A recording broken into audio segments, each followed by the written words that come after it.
Hey guys, welcome to the first episode of my Scripting 101 tutorial series. Just for some overview of what this series is going to be, this is going to be an introduction to scripting in Roblox Studio development, assuming you have essentially little to no knowledge of Roblox Studio as a whole and specifically of scripting.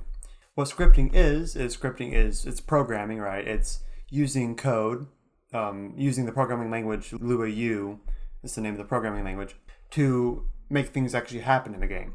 Because you can build a map, you can add different like objects, little blocks, and make things like that have an appearance that appear. But in order to make things actually happen, you need scripts. Essentially, it's commands that you're telling the computer to do in order to make specific things happen in specific ways. We'll get more into it later, but for now in this episode, I'm going to give an overview of Roblox Studio as a whole, and essentially how to get started with it from the very beginning. If you've already worked with Roblox Studio before and you already understand the general layout and the Explorer, the properties, what an instance is, for example, then feel free to skip this episode. But if you're brand new, then let's get right into it. Hey again, this is me from the future. I just wanted to make a quick note that this series is going to be probably more in-depth than a lot of other like introductory scripting series, just because that's kind of my style of doing things. I want you guys to have more details rather than less. So just a note, this series may get very technical, but you don't need to remember everything I talk about.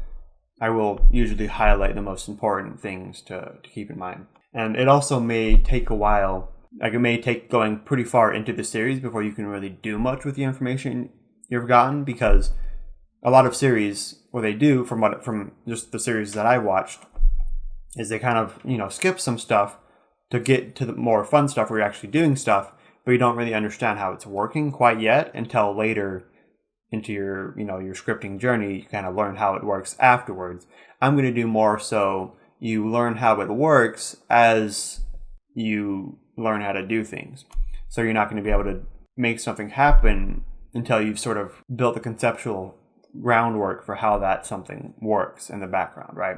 So you're going to have a little bit more patience here, but I think that'll result in, if you are able to have that patience and to work through this, I believe it'll result in a much more well-rounded understanding of how things work and how to use Roblox Studio to create whatever you want to create, not just something a tutorial is showing you how to do, right? So when you open Roblox Studio, you will see probably something kind of like this. Yours might be white, whereas mine's in like dark mode. I'll show you how to change that later. You won't see a bunch of games here, most likely. These are all games that they're experiences that I've created. Experience is just a term for a game on Roblox. And within an experience, you can have multiple places, but maybe we'll get into that in another episode. There's some templates. So you can create a game from a template. There's some tutorial stuff here you can check out from the Roblox documentation and whatnot. But what we're going to do is we're going to go right up to new experience right here. And it's just going to create a new empty place. And notice it says place 2. That's the title of the place. Now that we have this place created, it's not actually saved anywhere. So this isn't actually going to, like if I close this out, it's going to say save changes to place 2 because I haven't actually saved it anywhere. So if I click no, then this is just going to go bye-bye. It's going to be gone forever, right? So the first thing you want to do is probably go over here to File, and then there's two main options you have here. So you have Save to Roblox As or Publish to Roblox As. If you do Save to Roblox, then you can create a new game, right? So that you can save it over something else that already exists. So these are experiences I've already created. You can save it over one of these by clicking on it and whatnot, or you can create a new game, and then you can enter your title here. So like, Scripting 101 tutorial, right? You can enter your description. You can modify these. Devices is like what devices this game is intended for. You probably don't need to worry about it until you're actually releasing the game. Team create is just like whether or not multiple people can work on this game at the same time. So that's on by default. Data sharing. This has to do with the new Roblox AI stuff. You can turn this off if you don't want your data shared, I guess. Anyway, so I can click save, and it will save that as a new place. Okay, I'm not really sure what happened. I think saving it somehow crashed it, but it looks like it did save it. I reopened Studio, and we can see now it shows, under my recent experiences, it shows Scripting 101 tutorial. So I guess it saved the place, but it closed my Studio window for some reason. Anyway, so there's saving, right? That's what I just showed you, and you could save. You could do, if you do save as, then it'll make you select. If you do save, just save to Roblox, it'll save to whatever you saved to last. I believe if you haven't saved it before, then it might work the same as save to Roblox as, or maybe this is just grays out. But anyway, but since I've already saved this somewhere, I can just go up here and I can click save to Roblox and it'll save the game. There's also an autosave mechanic, so every now and then it'll autosave. But then the other option, other than saving, is publishing. And the difference between publishing and saving, publishing, it does it to the same like place. So I've already saved this, so I can just hit publish and it'll publish it to the place I've already saved. But the difference with publishing is that it actually makes it, like if you have your game set as public, like if I go up here to game settings, so permissions, under game settings, permissions, who can play this game. You can do it right now, like by default it's on private. It's only people who have access to develop on it, which you can grant people access. Only they'll be able to actually run the game. Like if you find the link for this game on the actual Roblox website or on the Roblox app, then only people who have developer access will be able to play. Or you can do only friends, or you can do public, where anyone on Roblox. Publishing it, so saving it will save save your changes to Roblox, like to their servers. But if somebody actually plays the game on the app or on the website, it won't show those changes. You have to publish for those changes to actually show on the game itself. So saving is like, you want to save your progress, but you haven't finished what you're working on yet, and so you don't want it to be available for people to actually for people who are actually playing it quite yet. So publishing is one, you've completed what you're working on, and you're sending that to the actual game itself now. So that's the difference between saving and publishing. You could also download, copy, and download like a file, a Roblox place file that you can actually store on your own computer.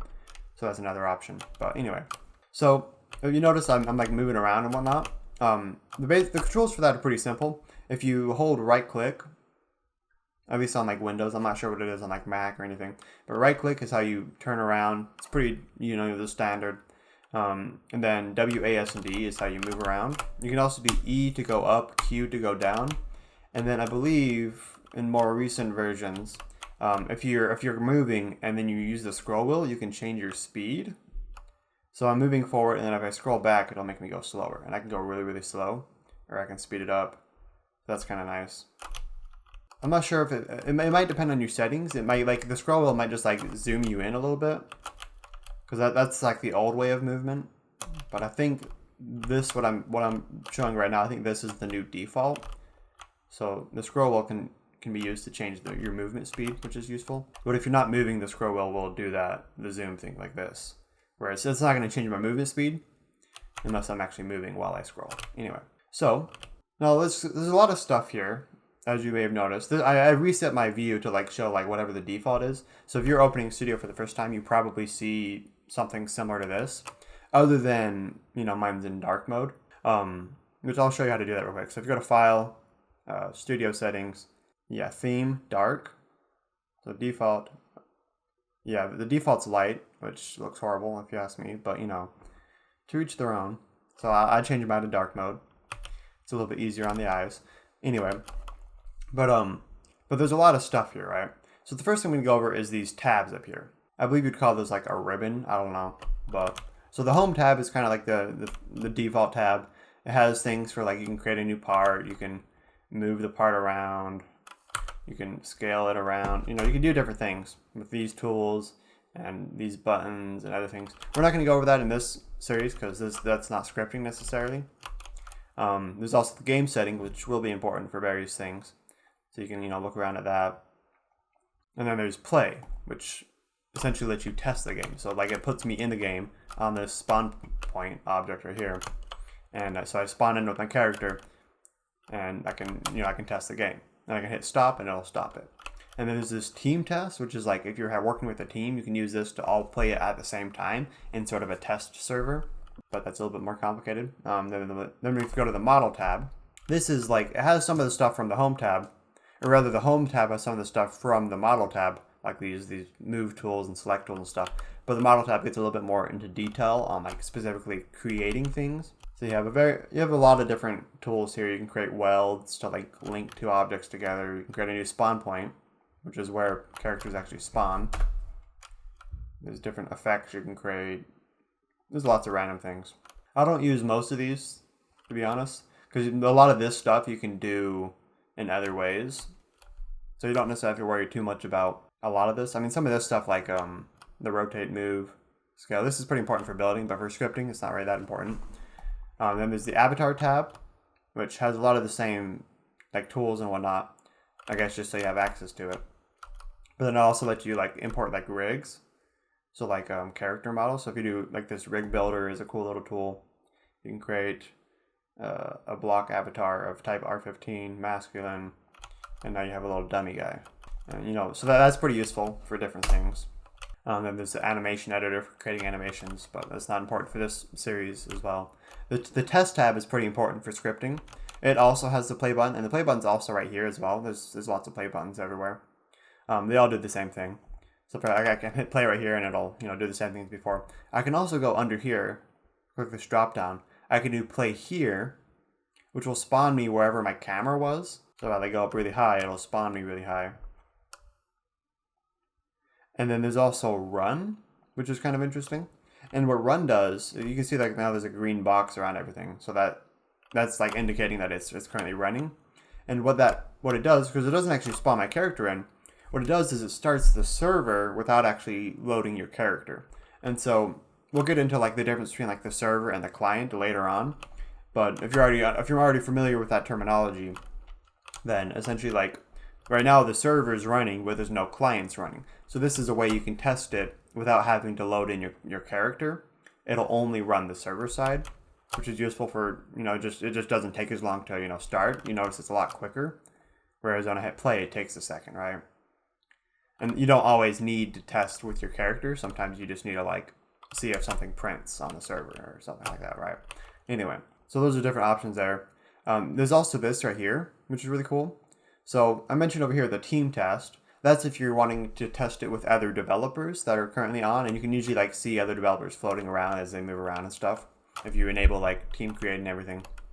But this right here is if you're developing by yourself, nobody else is here, and you want to test with multiple players, you can simulate having more than one player or having one player as well. But you can simulate having more than one player on a local server. You can also do team tests from here as well. But if you do local server and you hit start, it'll open a bunch of windows. So be careful with this. It can be a little bit laggy if you don't have the highest specs. You probably don't want to jump right to 8 players because it's going to open 9 windows and it's going to be a little bit chaotic. But as you can see, a bunch of windows opening. Let me move some of these over. So if we look at these windows, I have this one called server. This is what the server sees. It's kind of similar to the run mode, right? When you just hit run. I can look around. I can see the 2 players in the game. They're like test players. So they're just named player 1 and player 2. And I can actually like do stuff on the server. If I go over here to place 1, this is like player 2, I guess, right? So I can play around as this player. I can go over to this window and I can play around as this player. The only problem is you can't really move them both at the same time because you're only on one computer. But it can be useful for testing things and how things work between multiple different players, which can be useful. And then when you're done, you go to the server and you click clean up, and then it'll close everything all at once. So that's the test tab. There's also this device button right here, which is pretty useful. It lets you test different screen sizes, which is really useful for designing user interfaces. And then you press this X to turn it off and go back to whatever the default is. And I'm not going to go over these. I'm not actually too sure what they are. Okay, this is just controller emulation, I guess. Anyway, so the view tab is really important. This is where you see all these like little boxes everywhere, right? And I can like drag them out. I can rescale them. I can move them in different ways. I can also pull them out and like have them kind of float around. I can also dock them in different places. There's a lot of things, a lot of ways you can move them. It's a whole thing. But these are all toggled on and off up here. So if I do that, then now I don't have any of them visible. You can also press this X button right here, and that'll do the same thing. I'm actually going to go over a few of these and like what they are, just because I'm going to go over the ones that are more relevant to scripting specifically. So probably the first thing you'd want is the Explorer. I'm going to make this a little bit wider just so it's easier to see. And what this shows, it looks a little bit confusing. I have a setting changed to where it also shows hidden objects. So I'm seeing a lot more than you probably will. Let's see if I remember how to change that setting. If you go to Studio Settings, probably. Oh yeah, right here. So if you go to Studio Settings, and then under Explorer, show hidden objects in Explorer. This is what the default is, so it's a lot less stuff. I like this on just because it kind of shows more of what's there. But you don't really need to see those things. They're hidden because they're not really important. I guess I'll leave it on just because that's how I usually have it. But just so you're not confused, that's what's going on there. So in this Explorer, this shows everything that's in the game. It looks like a lot more than what's actually here, right? But these are things that are like kind of behind the scenes for the most part. Like all of these are kind of just behind the scenes things. They're not in the actual like map. But if you go up here to the workspace, this is where the actual map is. So if you open this, you can use these dots to open things. And you can see that there's things inside of things inside of things. This base plate is a part object, which is what this ground is. This big like chunk of ground. It's all part of the base plate. It's all just one big part because you can create a new part right here, right? In the model tab, part, create a new part. And you can see now it shows it next to the base plate under the workspace, right? You can delete that with the delete key. Or, you can also right click, delete. And with all these objects, you can right click them. There's different options. You can do like insert part, insert object, insert from file, because you can save different types of objects to files and then insert them later. And then there's also, if you click on something, you can click on this plus and it'll add it inside of it. So like you can see there's an option for a script, which we'll go over like how that works later. But you can add a script inside of this. I'm going to delete that. But anyway, so there's a few things I want to go over here. These things on the highest level here, all of these are considered to be services. So the workspace is a service. The players is a service. And services aren't like anything physical in the game, right? But they handle specific parts, specific aspects of a game. So like this lighting has various different properties, which if we go over here to the view tab, we can look at the properties window, which by default it puts it right down here, and you can move it around wherever you want to. I like it right here as well. But if we select this, then it shows the properties of that object while we have it selected. So these are the properties of the lighting surface.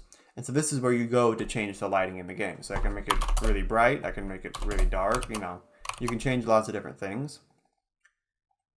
Change the lighting style. I'm not really too sure what the difference between those are, but you can change what time of day it is. And you can press Ctrl-Z to undo it. But yeah, so this is the properties window, and each of these services has all kinds of different properties that can be like relevant for like, changing the settings of your game, so to speak. Like starter player has like camera max zoom distance. If I set that to like 2 and I can run the game, then my camera won't go any further than this distance. I can zoom in, I go to first person, but I can't go any further out. So that can be useful for different things. I'm gonna close these because I don't like these. They kind of get in the way. Anyway. I'm gonna undo that. I don't know what that was before. Okay, 128. But yeah, so there's lots of different properties for these different things. The workspace also has some different properties. So that's the Explorer, that's the properties. But I'm gonna go over some terminology, specifically referring to the Explorer and how things are laid out. So these are all called services, right? But then these are also instances. And so a service is sort of like a type of instance. Because things inside of these are also instances. So as instances. So these are also instances. These are instances. Everything inside the Explorer is an instance. And an instance is basically just the Roblox word for an object, right? It's just a type of object. And these instances have different class names right here, this property class name. It's grayed out because you can't change it. It's just like set in stone. But you can read it and see what it is. So the class name of started UI is started UI. But the class name of this base plate is part, because it's a part object. So there's different types of instances, and those different types of instances do different things, right?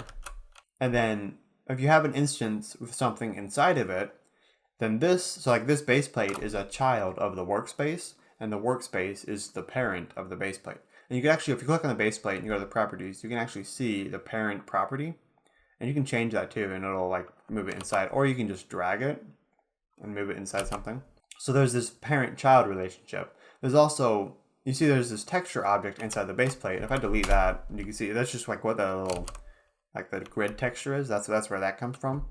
So this texture is a child of the base plate, but it's not a child of the workspace, right? Because it's the workspace is the texture's parent's parent, right? So the workspace is the texture's ancestor, and the texture is the workspace's descendant. So there's just some terminology. It's basically just, it's set up like how a family tree would be. That's kind of how we call these different things. But yeah, so that's the Explorer and the properties, and we'll be using those a lot for, really for anything you do in Roblox. Some other windows, so if we go back to this View tab. For scripting, this Output window is really important. By default, it shows up at the bottom here. I don't really like it at the bottom, so I usually move it kind of right here. If you move it on top of the properties, you can just toggle back and forth between them. But what this shows is it shows little print messages from things that are happening in the game. So if I run the game, it'll clear this out, and it'll print things based on whatever's happening. So it required an asset, and that's just because of a plugin I have, which is this Plugins tab. All this Plugins tab has is just like things I've installed. So you're not going to see all these necessarily. You might see like these first couple. But if you ever install plugins to like help with different things, this is where you'll find those, right? And this is just a message that's coming from my plugin, or not from my plugin, but from the plugin that I have. So the output shows different things that are happening, and it'll also show if I disconnect, or if I click the stop button, it shows that I disconnected or whatever. But it'll also show like if you save the game, it'll show that it's saving, right? And it'll show when it finishes. If you publish a game, same sort of thing. So it's used for lots of different things, and it's also really important for showing what's running, like what's going on in scripts. And we'll get into how we can use the output window as we get further into the actual scripting portion of this. But this is really useful to have. Another thing, if we go back to the View tab, is the command bar. And so that pops up this little thing right here. And what this does is essentially it lets you run like one line of code at a time. So if I use this print function, which I'll get into this a little bit in just a second. But this print function, I can put a string inside of it, which I'll get into what that is too. And I can type something here, and I can run that code by pressing enter. And you can see it shows that it ran that code, and then it prints hello world because that's what the code did.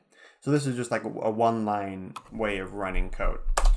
But that's just nice for like little testing things. You're not going to use this a lot, so you might not necessarily need that open. I usually leave it open just because why not? But yeah, so let's get into the actual scripting part of things now. And I'm not going to go into like the crazy details of how scripting works quite yet. That's going to be for next episode. But in order to do scripting, you need to have scripts, right? Those are a type of instance, which is what I talked about with the Explorer here, right? So there's different places that you generally want to put scripts. There's also different types of scripts. So if you want to create a new object, there's different buttons up here where you can create new objects. So I can go to the model tab and I can click part to create a new part, and that creates a new object here. But there's also a more general way of creating objects, which is to go where you want in the Explorer, where you want to create the object, like where you want the object's parent to be, for example, right? And to click this plus icon. And it shows like a whole bunch of options. These are the frequently used, so these are like common options for like, so this is server script service. It's a specific service that you generally put scripts that run on the server into, and I'll get into that a little bit. So it shows that a common thing you want to put in here is a script, which is a type of script that runs on the server. There's also a module script, which is a bit more complicated and we probably won't get into until later. Or you could also create a folder, which is just for organizational purposes. So you can select these different things. It's kind of a long list, so you can also search different things. So I can search part, and I can create a part, right? I can create a weld. There's lots of different things I can create. I don't think you can create every type of instance, but most types of instances you can create just using this. But there are some types of instances that you can only usually create with a script. I feel like I've run into that before, but for the most part, you can create anything you want. Okay, so to get started, go over here to Server Script Service, select this, click on the plus, and then create a new script. And that'll open this new tab. So we still have this tab, which has the actual game. We can look around and stuff. But we have this new tab, which is just titled script, because that's what the name of the script is. And you can see like the icon indicating what type of object it is, what type of instance. And it has this default line written here. So this is kind of like a TXT file, right? It's just like you can just type stuff, but you can't just type anything because you can see it's like underlining it because it doesn't recognize what I'm typing. You have to type specific things relevant to code, right? So this is where you can look at the script. This is where you can edit the script. You can also go to the properties of the script. You can disable it. You can do different things. You can change what type of script it is here, which you don't really need to use this, but like you can make it a client script, which changes it to a different kind of script. But I would just leave that on legacy for now because I think this property is something new that Roblox is working on. I don't usually use it for anything. So this is a regular script. There's also a local script, which you might put in like starter character scripts. So like if you go here to starter player, you can open this, and there's two different things inside of it: starter character scripts and starter player scripts. This is where you might want to create a local script, and essentially a local script is going to run for the specific player, whereas a server script or a regular script is going to run for the whole game, for the game as a whole, for the server, right? Because every game is going to have multiple servers, and every server is going to have multiple players connected to it. So this is going to run on the server computer at Roblox headquarters. It's going to run on a specific server computer. This is going to run on the player's computer who joined the game and is connected to the server through the internet. So that's kind of the main difference between those. But we're just going to start with server scripts for now, just because they're more general. And if you just write this line, hello world, print hello world, and use these quotation marks to define, like use these quotation marks around the hello world, otherwise it'll give you like an error message because it doesn't recognize what this is. I'll go over what these quotation marks are in the next episode when I talk about different types of different types of objects in scripting, because this is a string object because it's stringing multiple characters together. It's basically just text, right? And this print is a function object, but it's like one of the default functions, and it's just a function that lets you put information into the output. So if I have this script in here and it's set to run print hello world, this will run whenever the game starts, right? It'll run whenever the server loads, right? So it'll print hello world right here. You can see that. I can also go over here to test. I can go to run instead, and it'll still print it even though my character's not loading in. However, if I go over to starter character script, for example, and I create a local script and I add this print hello world, I can delete this one. So if we leave this default print hello world, right? Now if I run it, it won't print that because there's no player in the game, right? So it's not going to print it because this is only going to run for when the player joins the game, and specifically when that player's character loads, because we have it in character scripts rather than player scripts. And I'll go over the differences between that and probably in a future episode. But if I hit play, we can see that it does print hello world. But it also shows the blue here instead of green. The blue indicates that it's running on the client, the green indicates that it's running on the server, and it also has this word client here and server here. It also shows where it's printing from. It shows local script line 1. I can click on that while the game's running, and it'll reference me to it. Then I can stop. But if I click on it after I hit stop, it won't work because this script only exists when the player is in the game. But with a regular script, then you can see there's one that says from the server, one from the client, because there's two different scripts, right? One running on the server, one on the client. With this regular script, it still exists even when you're not running the game, because it's just this script right here. But so you can click on this and it'll take you to the line where that print came from. But with this one, it doesn't work because these scripts are copied into each character.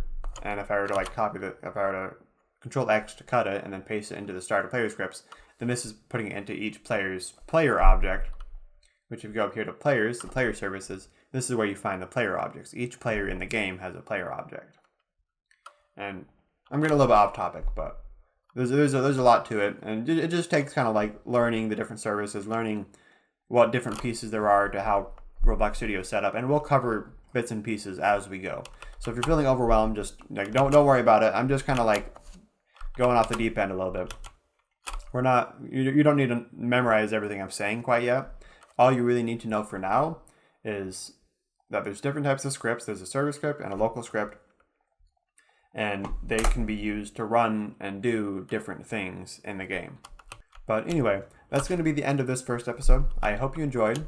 and I will see you in the next episode.